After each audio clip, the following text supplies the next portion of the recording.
Teman-teman, masihkah kalian ingat dengan Perang Dunia Kedua? Jika kita masih ingat, saat Perang Dunia Kedua ini berlangsung, Adolf Hitler meminta bawahannya untuk menyekap dan membunuh hingga 1,3 juta orang. Namun hal yang mengejutkan dari fenomena ini adalah ketika pengadilan internasional itu berlangsung, para bawahan dari Adolf Hitler ini menyatakan bahwa mereka mau membantu melakukan genosida hanya karena kepatuhan pada perintah. Pertanyaannya adalah, benarkah demikian? Apakah karena kepatuhan saja dapat membuat seseorang mampu menyakiti atau bahkan membunuh orang lain? Pertanyaan inilah yang kemudian memicu seorang psikolog bernama Stanley Milgram untuk membuat sebuah eksperimen paling kontroversial dalam sejarah psikologi sosial. Dunia menyebutnya sebagai eksperimen kepatuhan.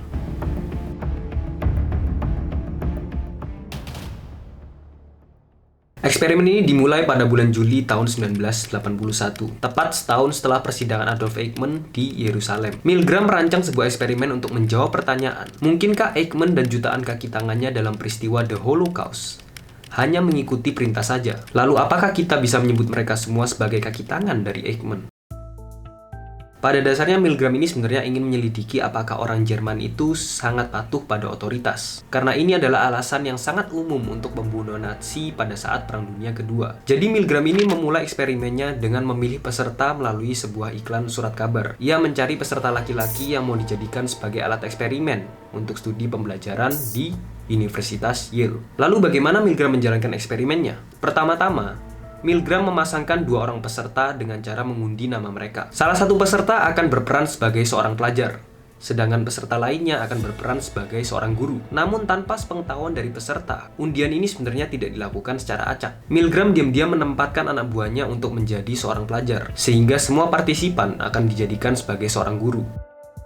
Si pelajar yang merupakan anak buah dari Milgram akan dimasukkan ke dalam sebuah ruangan yang dipasangkan elektroda ke bagian lengannya. Kemudian si guru, yang merupakan partisipan eksperimen, dibawa ke ruangan sebelah yang berisi generator kejut listrik. Generator ini memiliki tingkat saklar yang dimulai dari 15 volt atau strum ringan hingga 450 volt atau strum yang sudah masuk kategori berbahaya. Pelajar sebelumnya diminta untuk menghafalkan pasangan-pasangan kata. Nah, dalam tes ini, si guru diperintahkan untuk menguji si pelajar dengan menyebutkan satu kata, kemudian meminta pelajar untuk menyebutkan pasangan katanya. Jika si pelajar salah menjawab, guru pun wajib memberikan hukuman dengan memberikan alat kejut listrik. Tersedia 30 saklar listrik dari yang paling rendah hingga yang paling berbahaya. Setiap terjadi kesalahan, maka guru harus meningkatkan voltase kejut listriknya. Dalam eksperimen ini, tentu saja si pelajar dengan sengaja membuat begitu banyak kesalahan. Pasalnya mereka adalah anak buah dari Milgram itu sendiri, dan elektroda yang diletakkan pada lengannya itu juga sebenarnya hanyalah buatan atau palsu. Karena kesalahan yang terjadi berulang-ulang, guru pun harus meningkatkan voltase kejut listriknya. Pada batas tertentu, guru akan menolak untuk menyalakan voltase kejut listriknya. Ya, karena manusia pada umumnya pasti kan merasa kasihan ya. Apalagi ketika mereka menyadari bahwa voltase kejut listrik yang tinggi itu dapat membahayakan si pelajar. Saat si guru menolak, pihak peneliti yang berdiri di belakangnya si guru meminta mereka untuk melanjutkan eksperimen hanya dengan 4 kalimat perintah saja. Yang pertama, please continue, tolong lanjutkan. Yang kedua, the experiment requires you to continue. Eksperimen ini mengharuskan Anda untuk melanjutkan. Yang ketiga, it is absolutely essential for you to continue. Sangat penting untuk Anda melanjutkannya. Yang keempat, you have no other choice but to continue. Anda tidak punya pilihan lain selain melanjutkan. Wah, ini ngeri juga ya teman-teman. Namun sebenarnya hasilnya itu lebih mengerikan lagi. Ternyata sekitar 65% dari partisipan itu berhasil melanjutkan pemberian alat kejut listrik hingga 450 volt atau taraf yang sudah berbahaya. Sedangkan 100% dari partisipan itu juga berhasil memberikan alat kejut listrik hingga mencapai 300 volt. Nah, di sini pasti ada yang berpikir kan, kalau eksperimen ini sebenarnya nggak valid atau hanya dilakukan oleh sedikit peserta saja. Karena mana mungkin kan ada orang yang sampai tega menyakiti orang lain hanya karena diperintah oleh seorang peneliti yang bahkan tidak mereka kenal. Namun ternyata kenyataannya tidak demikian. Milgram telah menjalankan eksperimen ini itu sudah lebih dari sekali. Ia bahkan sempat melaksanakan 18 variasi eksperimen kepatuhan. Nah, pertanyaan yang paling ditunggu-tunggu, jadi bagaimana kesimpulan dari eksperimen Milgram?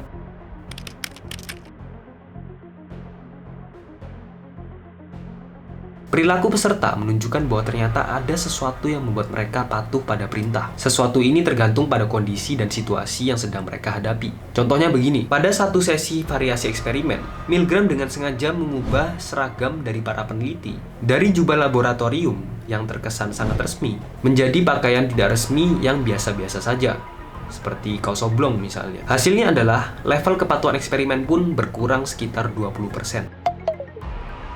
Kemudian di sesi lain, Milgram mengganti lokasi Universitas Yale yang terkesan bersih dan rapi ke sebuah kantor yang terkesan kumuh dan tidak terawat. Hasilnya level kepatuhan pun anjlok hingga 47,5%. Dari sini dapat kita simpulkan bahwa ada beberapa aspek yang dapat mempengaruhi perilaku. Aspek ini bisa meliputi formalitas, lokasi, dan adanya tambahan asisten. Eksperimen Milgram ini menunjukkan bahwa ternyata orang biasa itu cenderung mengikuti perintah yang diberikan oleh figur otoritas. Mereka bahkan bisa membunuh orang yang tidak bersalah hanya karena kepatuhan. Jadi bisa dibilang bahwa ketaatan pada perintah itu sudah mendarah daging dalam diri kita semua sejak kita dibesarkan. Orang akan cenderung mematuhi perintah dari orang lain jika mereka mengakui otoritas mereka sebagai hak moral atau berdasarkan hukum. Hal ini juga bisa kamu pelajari sendiri dalam berbagai situasi, misalnya di keluarga, sekolah, atau bahkan tempat kerja. Milgram menjelaskan perilaku pesertanya dengan menyarankan bahwa manusia itu sebenarnya memiliki dua perilaku ketika sedang berada dalam situasi sosial. Yang pertama adalah autonomous state, yaitu kondisi otonom, di mana setiap tindakan manusia itu dilakukan atas dasar keinginan pribadi. Yang kedua adalah kondisi agentic state, di mana seseorang akan mengizinkan orang lain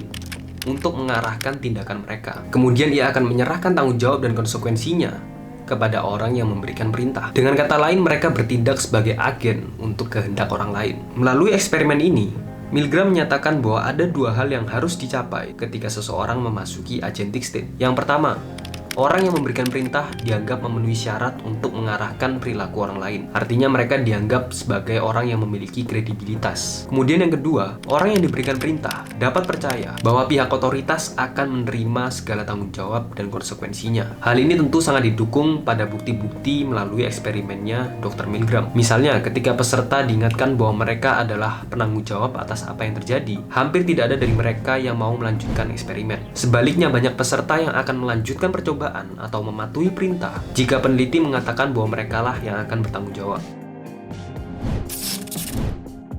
Meskipun eksperimen-eksperimen Milgram ini terlihat sukses, namun sebenarnya ada beberapa ilmuwan yang tidak setuju dan mengkritik apa yang dia lakukan. Beberapa menganggap bahwa eksperimen yang dilakukan ini sebenarnya tidak relevan, karena hanya dilakukan oleh 636 peserta laki-laki saja. Hasilnya mungkin bisa berbeda jika dilakukan oleh peserta perempuan. Selanjutnya ada beberapa kritik yang menyatakan kenapa eksperimen ini hanya dilakukan di Amerika Serikat saja. Padahal perbedaan etnis dan kultur itu juga sebenarnya memiliki pengaruh yang sangat besar. Belum lagi ada masalah etika dalam eksperimen ini, karena para peserta harus ditipu terlebih dahulu, kemudian ditempatkan dalam sebuah kondisi yang penuh dengan tekanan. Continue, please. Go right on. The experiment requires you continue, teacher. Please continue. Man, lady, tub, neck. Answer, please. Wrong. Answer is neck. 300 volts.